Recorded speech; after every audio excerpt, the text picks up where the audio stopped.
Hello, and welcome to this special ACR preview podcast brought to you by the Lupus Forum.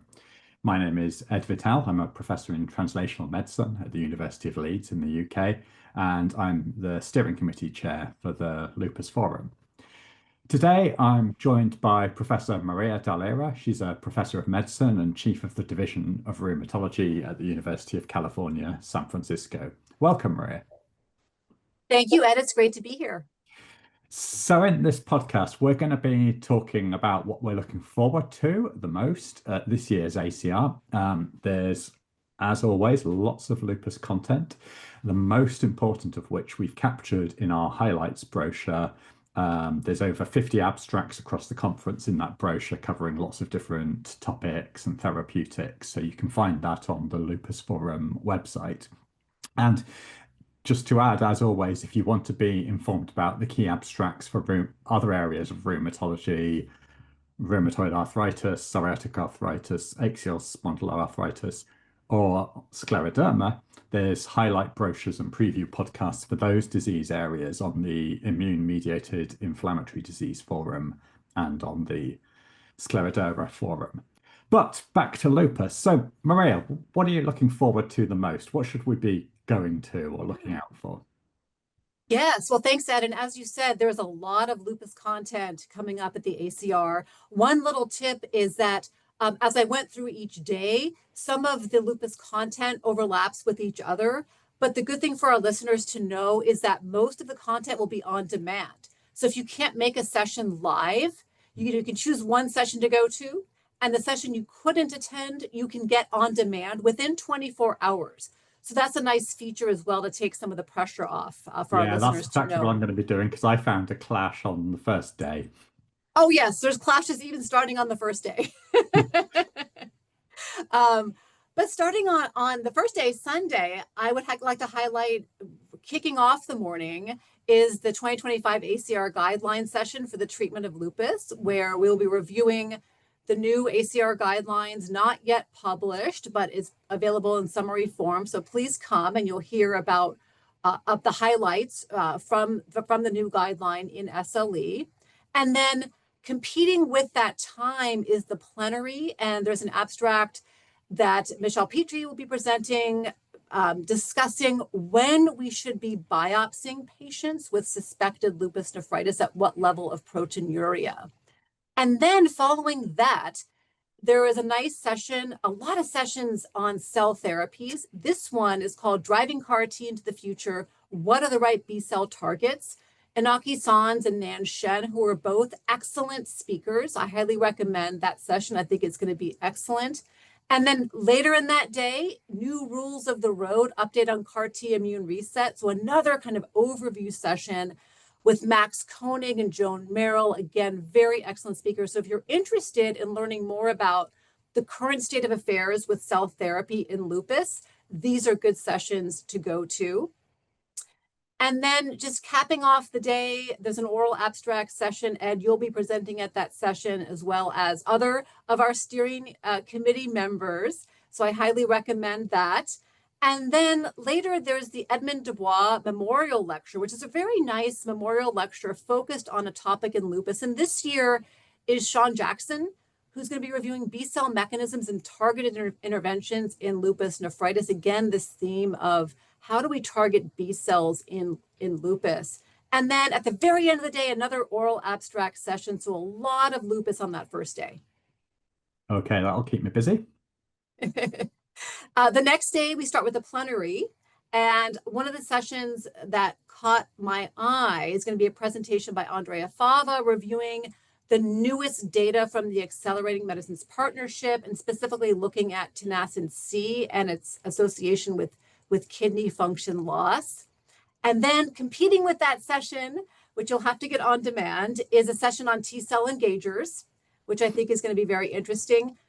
In the early afternoon, there's a session on how to apply the ACR lupus nephritis guideline to the evaluation and treatment of resistant refractory lupus nephritis. So patients who aren't responding as well as you would hope to initial combination therapy. And then an oral abstract session at the end of the day with several interesting abstracts, including abstracts looking at cardiovascular disease risk in lupus. Tuesday, I'm just going to highlight one session. This is the plenary in the morning, kicking off the day at 8 a.m. And there's going to be a very interesting presentation on looking at hydroxychloroquine levels in lupus. What are the safe levels in terms of decreasing toxicity, and what levels will give us the best efficacy?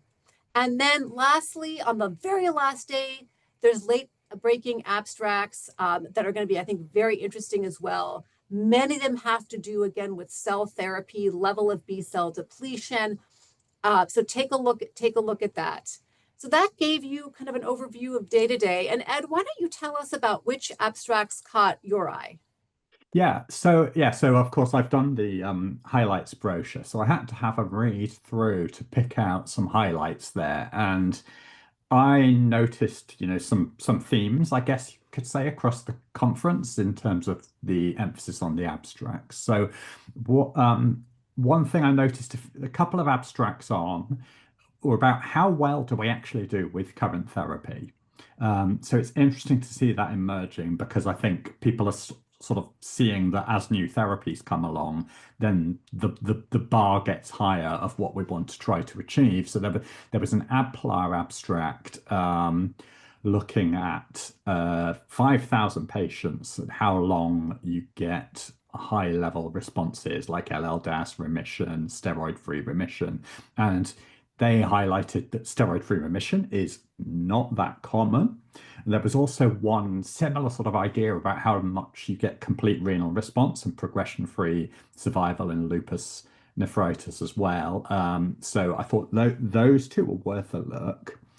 There's quite a few abstracts about more analysis of existing therapies. And I think those are very valuable and really interesting to me because whenever I present about new phase 3 trials and things, people always want to know not just the top level, does it work? They want to know always about like interesting situations, less common organ manifestations, different ways of using the drugs and things. That doesn't really come out of the phase 3. It always comes out of the real world. So for example, for anifrolumab, we've got things like there's some real world studies where there's patients in there with the less common organ features like neurological that's normally excluded from the trial. So that'll be really useful. Some more renal efficacy data, cardiovascular damage, cutaneous lupus in the absence of SLE, stuff like that.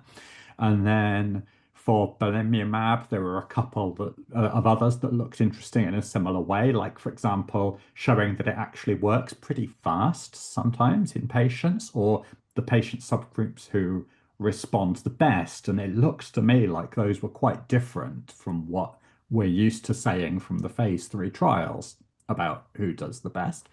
And there was a randomized controlled trial from China where they used a much lower dose of belimumab to try to prevent flares than the usual licensed dose. So that was all pretty interesting stuff. There's a few on obinutuzumab, which of course has just recently had positive trials and approvals for use in lupus nephritis and maybe coming up in non-renal lupus. And then, like we often say in these podcasts, thing about lupus at the moment, there's loads of drugs that have got positive phase 2s and are in phase 3 at the moment. So over the next sort of year or two, we expect to see lots more phase 3 trial outcomes and maybe lots of those coming to market. So it's always interesting to see these kind of interim updates on those. So I noticed for deucravacitinib and dapirolizumab, there's some PRO outcomes. For cenerimod, there's some data on different organ features. For upadacitinib and ianalumab, there are data not looking at response, but looking at sustained LLDAS. So those will all be quite informative about what's around the corner. And then, like you say, there's emphasis on the CAR Ts. So as previously, we see this kind of iterative thing with these small studies, but they're adding a bit more patients and a bit more follow-up. And each time, and I'm studying those with interest because we see the original Erlangen study has an update, which essentially that all the patients across a few different diseases responded and they were all off immunosuppression. And then we look at the ones from these other trials. There's a few from China. There's a BMS one. There's the Reset SLE study.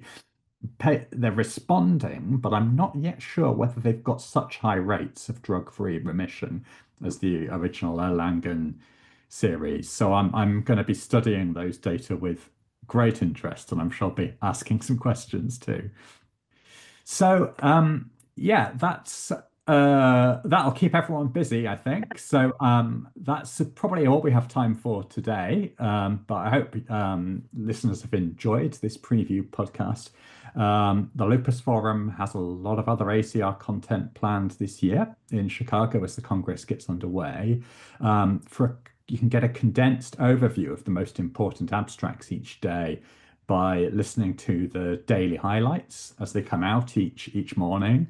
And after the meeting, we'll be doing a ACR Congress review podcast where Maria and I will be getting together again, and we'll be going over what we've seen and what really resonated for us and what was most interesting and sort of the vibes of the conference. And that'll be a good chance to catch up on what you missed. So don't forget to visit the Lupus Forum. That's lupus-forum.com, and download the ACR 2025 highlights brochure that includes the details of my top abstracts. And all that remains for me to say is enjoy the Congress, and thank you, Maria. Thank you, Ed, and I look forward to seeing all of you at our next podcast.